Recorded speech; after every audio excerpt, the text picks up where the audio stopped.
पाकिस्तान के बलूचिस्तान प्रोविंस में 11 मार्च की तारीख को बलूचिस्तान लिबरेशन आर्मी के कुछ लोगों ने एक ट्रेन को हाईजैक कर लिया। ट्रेन का नाम था जफर एक्सप्रेस, जो जा रही थी बलूचिस्तान की राजधानी क्वेटा से पेशावर तक।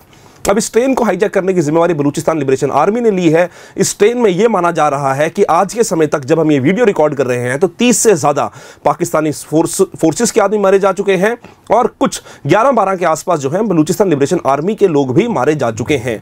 यह कहा जा रहा है कि इसमें हाईजैकर्स ने कम से कम 200 के अराउंड जो लोग हैं उनको एक बंदी बना के रखा हुआ है और उनकी मेन डिमांड यह है कि जितने भी बलूचिस्तान लिबरेशन आर्मी के प्रिजनर्स हैं, जिनको पाकिस्तान की सेना ने या पाकिस्तान की सरकार ने बंधक बना के रखा हुआ है, उनको छोड़ने की डिमांड जो है वो उठाई जा रही है। तो आइए आज इसकी वीडियो में बात करते हैं कि क्या है बलूचिस्तान की कहानी, क्या है पाकिस्तान के ऊपर ये दबाव और क्या है बलूचिस्तान लिबरेशन आर्मी। मेरा नाम है अनुज शर्मा और आज की इस वीडियो में हम इन सारी चीजों की चर्चा करेंगे। तो सबसे पहले तो बात करते हैं बलूचिस्तान की। बलूचिस्तान पाकिस्तान की 4 स्टेटों में से एक स्टेट है और ये पाकिस्तान की सबसे बड़ी स्टेट है। माना जाता है कि बलूचिस्तान में ऑलमोस्ट 40% के आसपास पाकिस्तान की टेरिटरी जो है वो बलूचिस्तान की टेरिटरी में मानी जाती है।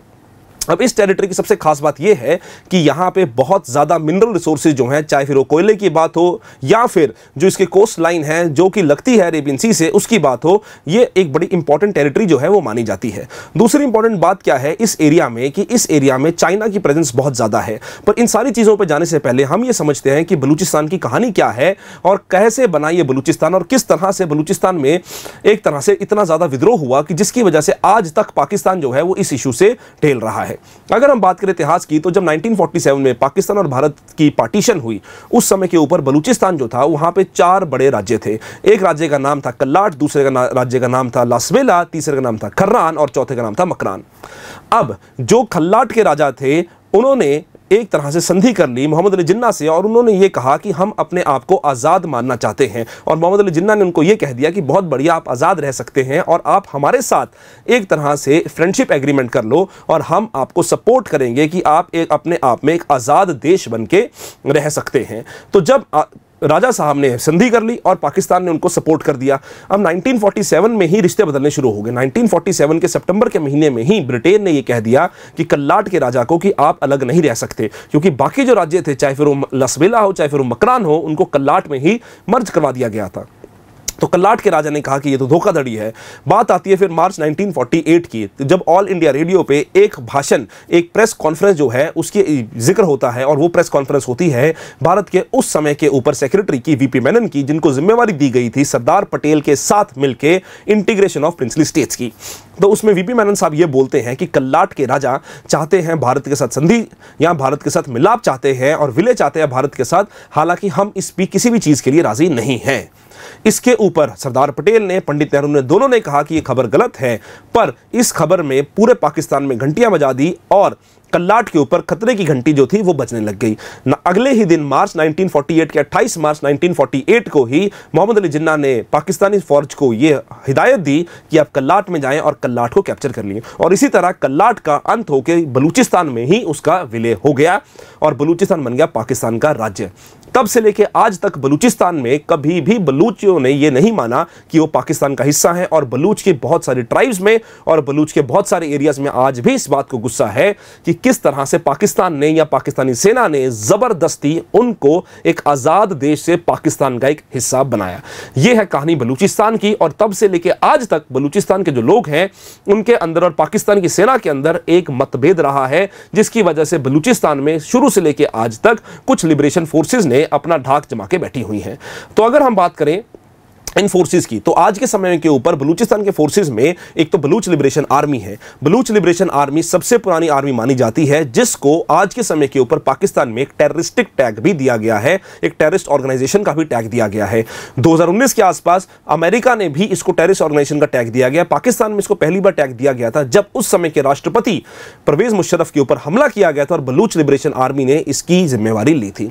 आज के समय की अगर आप देखें तो वहां पे एक सबसे बड़ी ऑर्गेनाइजेशन है जिसका नाम है बलूच राजी अजोसी संगर, BRAS। BRAS जो है ये एक कोलिशन ऑफ ग्रुप्स है। BRAS जो है वो कोलिशन है 4 इंपॉर्टेंट ऑर्गेनाइजेशंस का, जिसमें है बलूचिस्तान लिबरेशन आर्मी, दूसरी है बलूचिस्तान लिबरेशन फ्रंट, तीसरी है बलूचिस्तान रिपब्लिकन गार्ड्स और चौथी है सिंधु देश रेवोल्यूशनरी आर्मी। अब इन चारों के साथ मिलकर बनती है एक BRSA। अब इस BRSA में से एक ऑर्गेनाइजेशन है बलूचिस्तान लिबरेशन आर्मी या बलूच लिबरेशन आर्मी, जिसने ये कहा है कि हम जिम्मेवारी लेते हैं इस पर्टिकुलर एक्ट के लिए। अगर हम बात करें इस पर्टिकुलर एरिया में, तो इस पर्टिकुलर एरिया में इस चीज की भी बात होती है कि किस तरह से जो चाइना है उसका एंगल जो है इसमें बढ़ता जा रहा है। तो अगर हम बात करें स्पेसिफिकली चाइना एंगल की, चाइना की सबसे बड़ी दिक्कत क्या है कि चाइना को चाहिए डायरेक्ट एक्सेस अपने अरेबियन सी तक।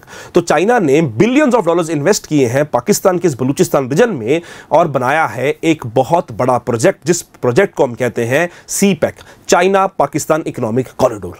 अब ये चाइना पाकिस्तान इकोनॉमिक कॉरिडोर जो है ये चाइना के एक larger one belt one road policy का एक छोटा अंग है, छोटा हिस्सा है। हालांकि भारत ने CPEC को कभी मंजूरी नहीं दी है, क्योंकि CPEC जो है वो निकलता है एक विवादित एरिया में से, जिस एरिया का नाम है पाकिस्तान ऑक्युपाइड कश्मीर। तो पाकिस्तान ऑक्युपाइड कश्मीर में से ये CPEC निकलता है, जिसकी वजह से इंडिया ने हमेशा इसको एक गलत ठहराया है और इल्लीगल एक जरिया ठहराया है चाइना और पाकिस्तान का। अब ये CPEC जो है ये जाके निकलता है ग्वादर पोर्ट तक। अब ग्वादर पोर्ट जो है वो बलूचिस्तान में फॉल करता है। ये वही ग्वादर पोर्ट है जिस ग्वादर पोर्ट को लीज पे दिया हुआ है पाकिस्तान ने चाइना को। अब इस ग्वादर पोर्ट के थ्रू चाइना क्या करता है, चाइना ने एक CPEC बनाया है, चाइना पाकिस्तान इकोनॉमिक कॉरिडोर, जो निकलता है ग्वादर पोर्ट से और जाता है चाइना की जिंगजियांग प्रोविंस की काशगर एरिया तक, जिसकी वजह से चाइना ये कहता है कि जो उनका ट्रेड रूट है वो थोड़ा कम होगा और जहां से अरेबियन सी से उनका एग्रीमेंट आता है या ट्रेड एंड ट्रांजिट आता है वो सीधा बाय रोड वो ले जाके चाइना में जा सकते हैं।